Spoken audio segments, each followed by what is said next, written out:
macrófagos son los encargados de limpiar células apoptóticas, son los encargados de limpiar también macrófagos, glóbulos rojos sustancias y lo hacen a partir o a través de estos receptores escáneres. O sea, ellos no toda la función que tienen o sea, tienen función fagocítica en muchos casos, pero no siempre hacen función respiratoria. Como que dice, sirven para barrer, algunas veces llegan, atacan al enemigo, a la explosión respiratoria, incluso en respuesta inflamatoria, pero otras veces, si lo vamos a ver cuando veamos inflamación crónica y resolución de la inflamación, no llegan simplemente a barrer.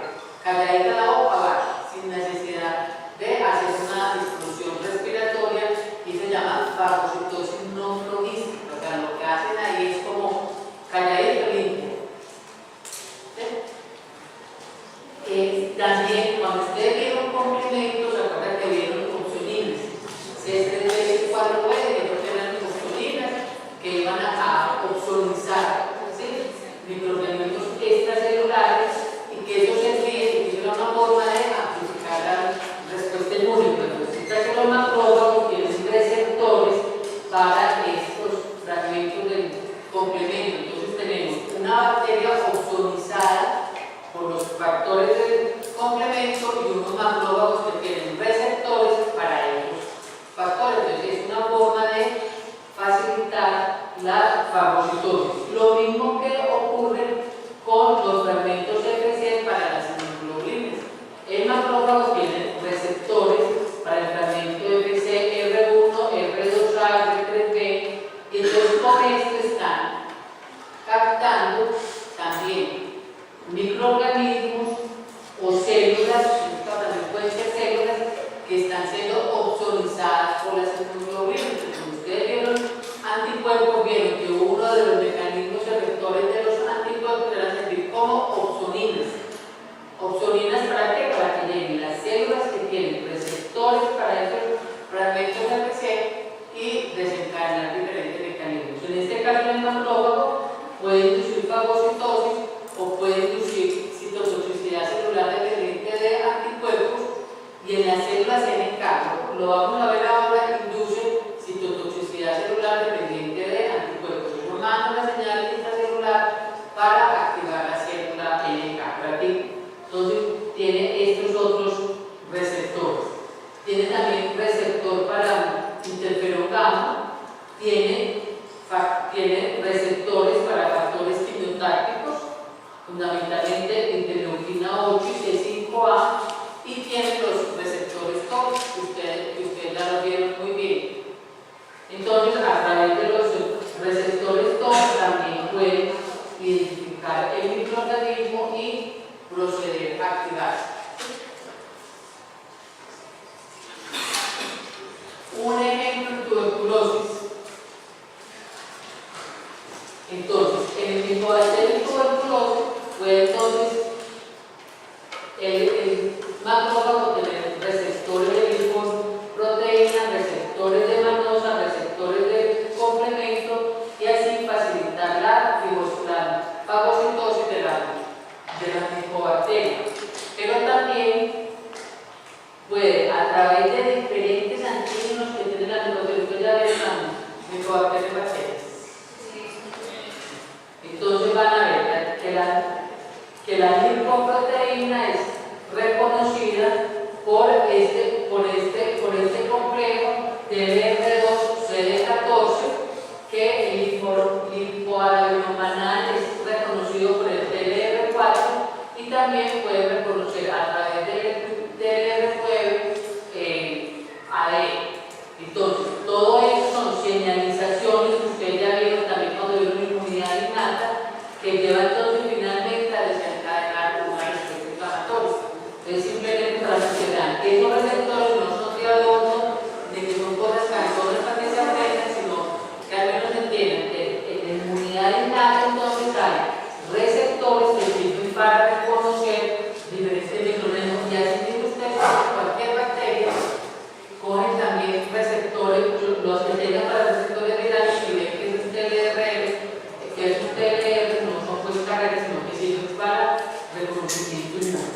Y en la medida que ustedes vayan viendo bacterias, van viendo por qué partes se pueden reconocer. Y que uno no es favorito simplemente así como ese come galletas de los huevos, que llega a comerse así, sino que es que esa galleta que se va a comer o tiene que estar ozonizada o tiene que tener ciertos ligandos para que esos receptores puedan reconocerlos.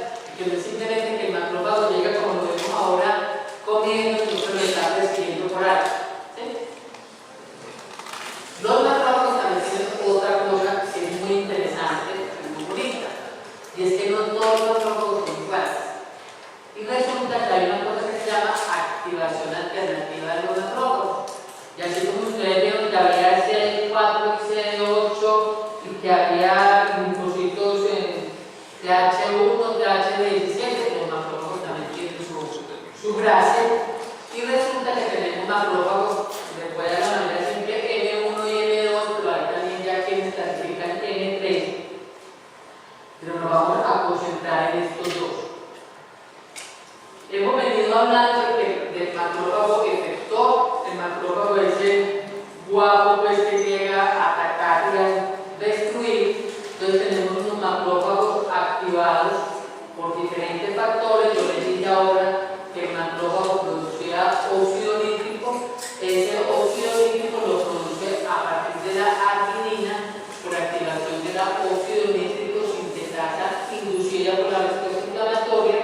Entonces el óxido nítrico lo van a ver muchísimo de ahora en adelante, lo van a ver cuando vean sepsis, lo van a ver cuando vean todo lo de vascular, porque es un potente vasodilatador. Pero aquí lo estamos viendo en el contexto de que el óxido nítrico tiene una función importante para destruir microorganismos.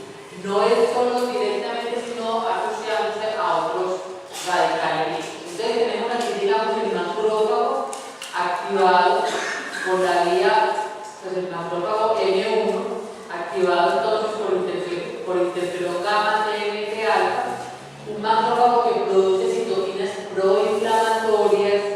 Miren aquí, DNA, interleuquina 20, interleuquina 6, interleuquina 12, interleuquina 23, y un macrófago que también produce otras quimioquinas. Entonces digamos que ese es el macrófago efector, el macrófago que va a defender.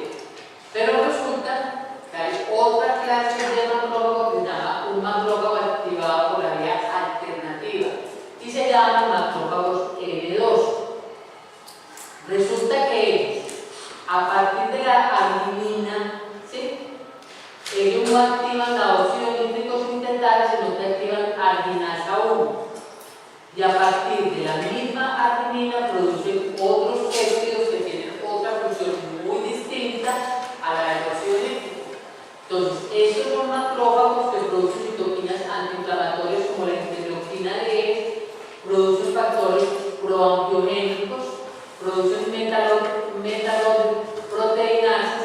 Entonces, estos macrófagos tienen que ver con inmunosupresión, con reparación de tejidos y angiogénesis, y como parte de esta respuesta inmunosupresora están facilitando la progresión de tumores.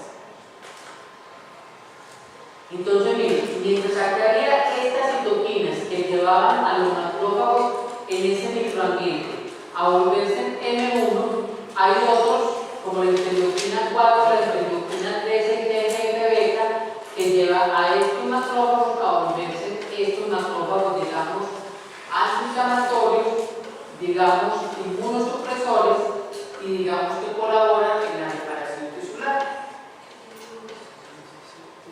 ¿Les queda claro hasta ahí? Entonces son dos poblaciones de macrófagos con funciones opuestas.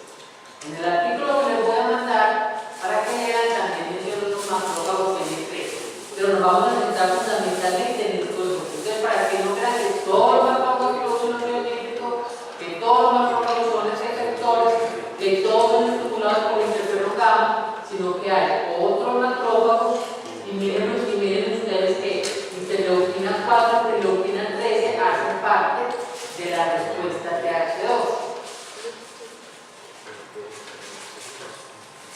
O sea, que de alguna manera, este controla a este y este controla a este. Lo que estamos hablando ahora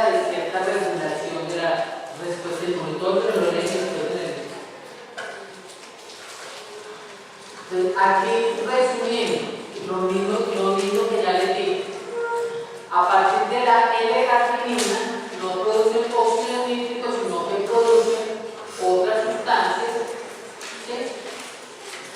No activan óxido nítrico sintetado, sino que activan arginasa 1 y producen prolinas, glutamato y poliaminas, que vamos a ver cuando veamos reparación tisular, que son muy importantes para inducir producción, son precursores del colágeno y tienen otras funciones para reparar esas heridas o esos tejidos.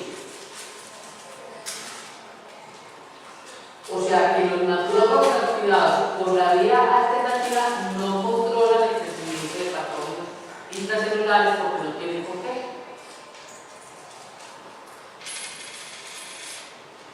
Bueno, esto lo vamos a ver cuando veamos reparación tisular, de que esta prolina es precursora del colágeno y que estas poliaminas tienen que ver con la proliferación y diferenciación celular, que es muy importante en todo el proceso de reparación, y además estos inhiben a los macrófagos M1. Aquí simplemente está, ya que está borrosa que está.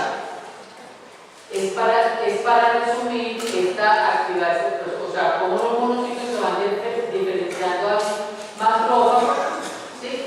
Recuerden entonces unas señales inhibitorias, entre comillas, porque serían un estímulo del macrófago M2, unas señales activadoras de las funciones efectoras. En la inmunidad innata, como hay participación de ciertas citoquinas, radicales libres, antimicrobianos, fagocitosis, actividad microbicida, actividad tumoricida. Estamos hablando fundamentalmente de los macrófagos M1, de los macrófagos efectores, presentación antigénica, y los otros macrófagos teniendo que ver en la reparación tisular. De macrófagos hay mucha tela que cortar, pues les voy a mandar 2 o 3 articulitos para que se ambienten en tuberculosis, y de ahí